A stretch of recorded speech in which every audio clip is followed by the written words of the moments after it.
After the success of the Olympic Games, organisers of the Paralympics had high hopes, not only to thrill audiences with top-quality sport, but also to change perceptions about disability with the help of unprecedented worldwide media exposure.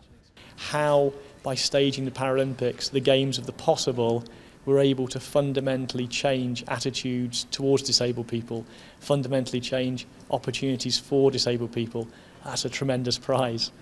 And on the field of play, the Paralympics did not disappoint.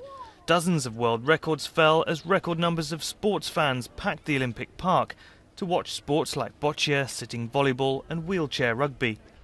It's just a real display of what you can do and your abilities regardless of your circumstances, and that's 2.5 million people have come to see that.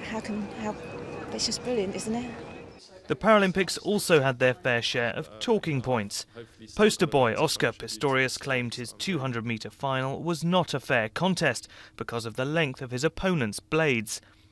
And at times confusion over athlete classification also proved controversial. China, as in the Olympics, came top of the medals table. Hosts Great Britain, fielding the largest team of the Games, also shone, sailing past their Beijing medals total of 103.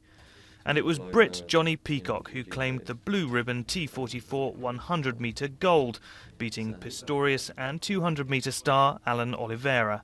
This crowd really has made this Games come alive. You know, the British crowd, and they are absolutely amazing. You know, how they got behind it and chanting my name before I was starting was absolutely unreal, you know.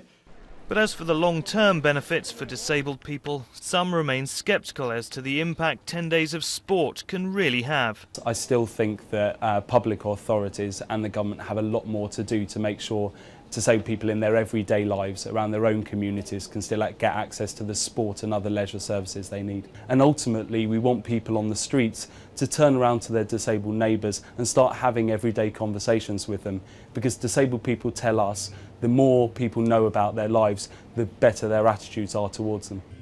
As London's long summer of sport comes to an end, organisers of the Olympics and Paralympics are now keen to stress the legacy that will be left, hopeful that not just a generation but many generations will have been inspired by what they've seen.